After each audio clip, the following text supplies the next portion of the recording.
आइए दोस्तों, हमारे पवित्र बाइबल वचन चैनल में आपका स्वागत है। चलो शुरू करें। उत्पत्ति 13 का 1। तब अब्राम अपनी पत्नी और अपनी सारी संपत्ति लेकर लूत को भी संग लिए हुए मिस्र को छोड़कर कनान के दक्षिण देश में आया। उत्पत्ति 13 का 2। अब्राम भेड़ बकरी गाय बैल और सोने रूपे का बड़ा धनी था। उत्पत्ति 13 का 3। फिर वह दक्षिण देश से चलकर बेतल के पास उसी स्थान को पहुंचा जहां उसका तंबू पहले पड़ा था, जो बेतल और ए के बीच में है। उत्पत्ति 13 का 4। यह स्थान उस वेदी का है जिसे उसने पहले बनाई थी, और वहां अब्राम ने फिर यहोवा से प्रार्थना की। उत्पत्ति 13 का 5। और लूत के पास भी, जो अब्राम के साथ चलता था, भेड़ बकरी गाय बैल और तंबू थे। उत्पत्ति 13 का 6। सो उस देश में उन दोनों की समाई न हो सकी कि वे इकट्ठे रहें, क्योंकि उनके पास बहुत धन था, इसलिए वे इकट्ठे न रह सके। उत्पत्ति 13 का 7। सो अब्राम और लूत की भेड़ बकरी और गाय बैल के चरवाहों के बीच में झगड़ा हुआ, और उस समय कनानी और परिज्जी लोग उस देश में रहते थे। उत्पत्ति 13 का 8। तब अब्राम लूत से कहने लगा, मेरे और तेरे बीच और मेरे और तेरे चरवाहों के बीच में झगड़ा न होने पाए, क्योंकि हम लोग भाई बंधु हैं। उत्पत्ति 13 का 9। क्या सारा देश तेरे सामने नहीं? सो मुझसे अलग हो।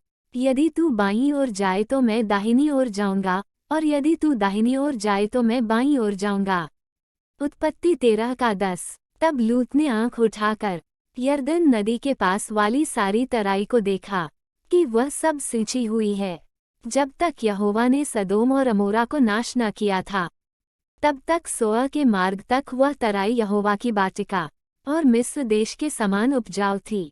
उत्पत्ति 13 का 11। सो लूत अपने लिए यरदन की सारी तराई को चुन के पूर्व की ओर चला, और वे एक दूसरे से अलग हो गए। उत्पत्ति 13 का 12। अब्राम तो कनान देश में रहा, पर लूत उस तराई के नगरों में रहने लगा और अपना तंबू सदोम के निकट खड़ा किया। उत्पत्ति 13 का 13। सदोम के लोग यहोवा के लेखे में बड़े दुष्ट और पापी थे। उत्पत्ति 13 का 14। जब लूत अब्राम से अलग हो गया, तब उसके पश्चात यहोवा ने अब्राम से कहा, आँख उठाकर जिस स्थान पर तू है वहां से उत्तर दक्षिण पूर्व पश्चिम चारों ओर दृष्टि कर। उत्पत्ति 13 का 15। क्योंकि जितनी भूमि तुझे दिखाई देती है, उस सब को मैं तुझे और तेरे वंश को युग युग के लिए दूंगा।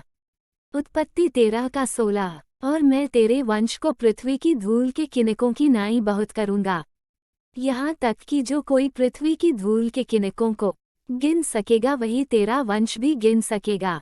उत्पत्ति 13 का 17। उठ, इस देश की लंबाई और चौड़ाई में चल फिर, क्योंकि मैं उसे तुझी को दूंगा। उत्पत्ति 13 का 18। इसके पश्चात अब्राम अपना तंबू उखाड़कर मामरे के बांजों के बीच जो हेब्रोन में थे जाकर रहने लगा, और वहां भी यहोवा की एक वेदी बनाई। वीडियो देखने के लिए आपका बहुत बहुत धन्यवाद। परमेश्वर आपको और आपके परिवार को आशीष दे। आमीन।